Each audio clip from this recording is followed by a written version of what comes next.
rasa yang sudah tertanam. Metu teko alas ketonggo kuwi berarti metu teko kentek iko. Jadi sini tempatnya rasa. Ratu Adil nang alas ketonggo dikancani tekek. Hanya suara-suara binatang. Jadi bahan akhirnya bercerita bahwa sebenarnya yang dialami manusia sekarang ini banyak manusia bingung, banyak manusia stres karena hati nuraninya ini atau rasanya ini tidak pernah dihiraukan. Cenderung kepada akal pikiran, ponco indro, dan budi mengerti.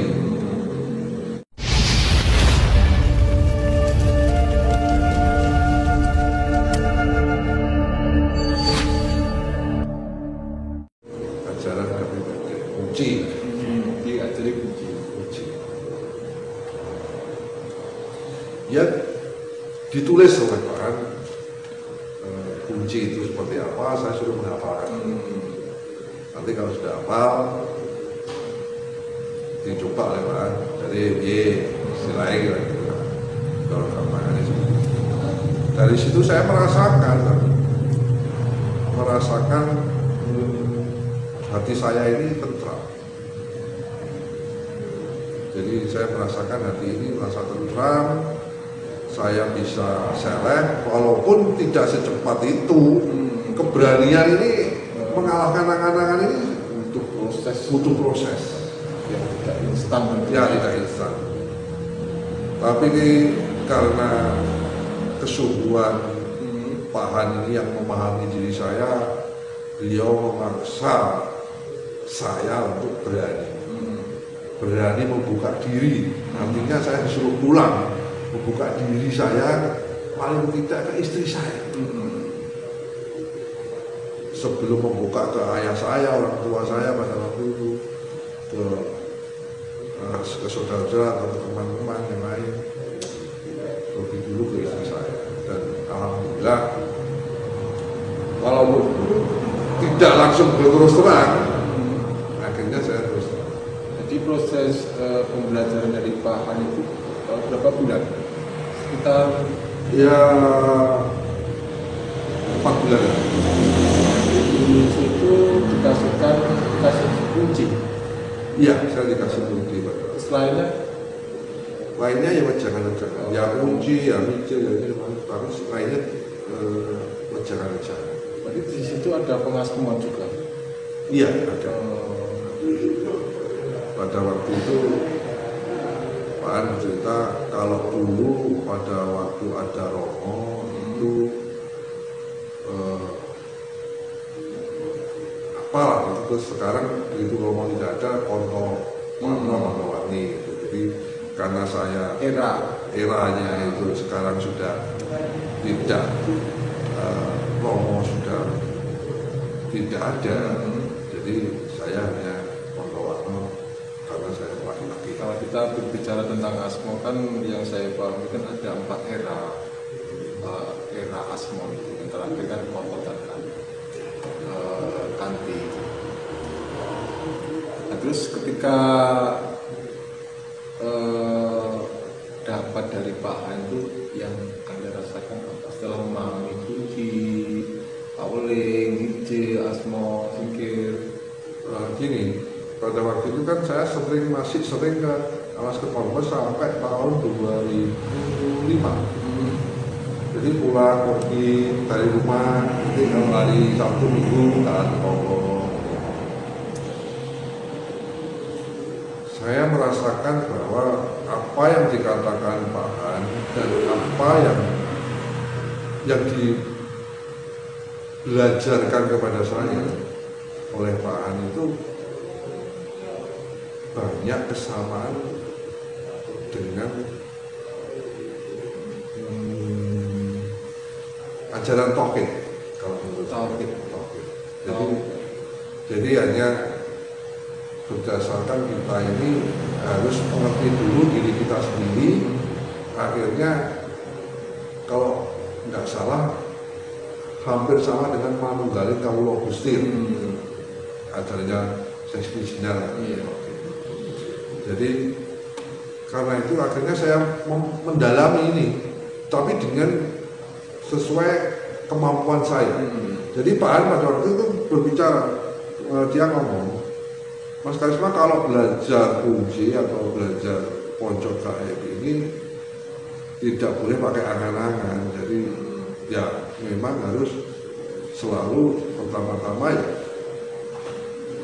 sering dulu tantra atau semedi. Dari situ nanti Mas Karisma merasakan apa dari diri Mas Karisma. Pada waktu itu saya merasakan bahwa ada getaran-getaran pada waktu saya membaca kunci. Jadi hati ini seakan-akan menjadi tenang. Menjadi tenang. Setelah itu dibaca bangun tidur, terus kalau mau tidur, terus pada waktu kita di jalan, pada waktu kita apapun, secara rutin, kan? Akhirnya saya memahami bahwa apa arti hidup ini tidak bisa kita baca di dalam buku. Jadi memang kita harus menjalani. Jadi kita harus melalui.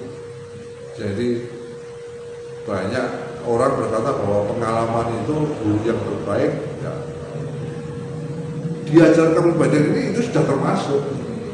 Jadi kita akan mengalami hal yang tidak enak dan enak, tidak enak lagi, tidak enak lagi, sampai akhirnya kita tidak membulikan enak dan tidak enak, ya sisone tentu. Karena enak dan tidak enak itu asal dari satu. Ya itu. Nah dari situ akhirnya merubah pola saya berpikir. Pada waktu itu berubah pola saya. Tapi ya semua kembali proses sampai akhirnya saya jatuh lagi. Saya usaha tebu, usaha kayu, jatuh lagi. Karena begitu saya diberi keberhasilan oleh Maha Suci, lepas. Oh iya. Berarti ketika Anda bisa dikatakan menjadi seorang Toromo ya, melakukan pojok gaib, terangkat katakanlah permasalahan, terus ketika itu Maha Suci memberikan sedikit ujian, Anda lalai lagi, hilang kesadaran Anda. Saya hilang kesadaran. Dan ketika itu pula jatuh lagi. Akhirnya saya jatuh lagi sampai saya kembali ke titik nol. Kembali lagi ke titik nol? Kembali ke titik nol. Pada waktu itu sampai teman saya itu meninggal dunia yang kerja sama dengan saya. Saya sangat sedih sekali.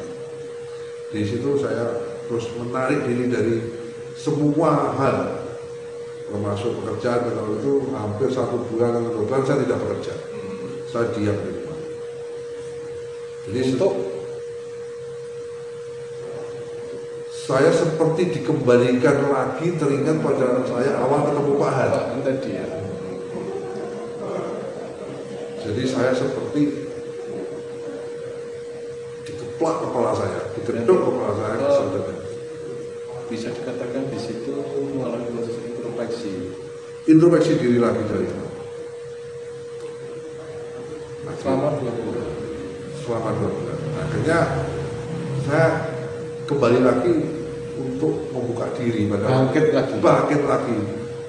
Kalau saat itu saya buka diri pada istri saya, saat pada itu 2019 itu saya buka diri kepada istri kembali bahwa wes aku tak kerja soalnya. Akhirnya saya berwirausaha berjualan nasi bungkus. Itu saya titik-titikkan. Jadi saya mengembalikan posisi dari diri saya, ampre tentreme ini aku kerjopo. Yang penting halal, iso nguripi bertanggung jawab kepada anak istri, walaupun belum bisa memenuhi kebutuhan yang seperti yang diharapkan. Yang utama yang panjenengan cari tentram. tentram dulu. Bukan hasilnya. Bukan hasil, tentraman dulu. Tapi ya tidak mudah, karena apa yang saya rasakan, apa yang saya inginkan, kesadaran diri itu tidak sama yang dirasakan oleh istri saya. Kalau perempuan, ibu rumah tangga, pengennya kayak itu kebutuhanku cukup, anak-anaknya cukup. Itu sempat terjadi lagi polemik atau dilema. Iya. Tetapi karena saya menguatkan diri saya tentang apa yang sudah diajarkan oleh Pak Han, alhamdulillah ada pembuktian yang saya alami. Nah, ini pembuktiannya apa? Jadi begini, pada waktu itu saya ngontrak di daerah Sukaten. Jadi oleh keluarga istri saya itu kontrakan rumah di daerah Sukaten. Ya saya biasa berjualan nasi jotos itu. Nah, setelah saya berjualan nasi jotos itu tepatnya pukul setengah hampir maghrib tapi menjelang isya. Itu saya kedatangan tamu sesosok anak kecil berambut keriting yang muncul tiba-tiba dari arah yang kalau saya ceritakan arahnya ini tidak mungkin dilalui oleh anak kecil karena sangat gelap persawahan dan dekat dengan pohon-pohon bambu-bambu. Anak kecil wis ora mungkin mandu-mandu. Nggak mungkin istilahnya. Tiba-tiba muncul dari situ. Dan tidak ada yang ditemui pada waktu itu kecuali saya dan istri saya. Ada proses apa di situ? Dia tanya ring road. Mas, ring road ini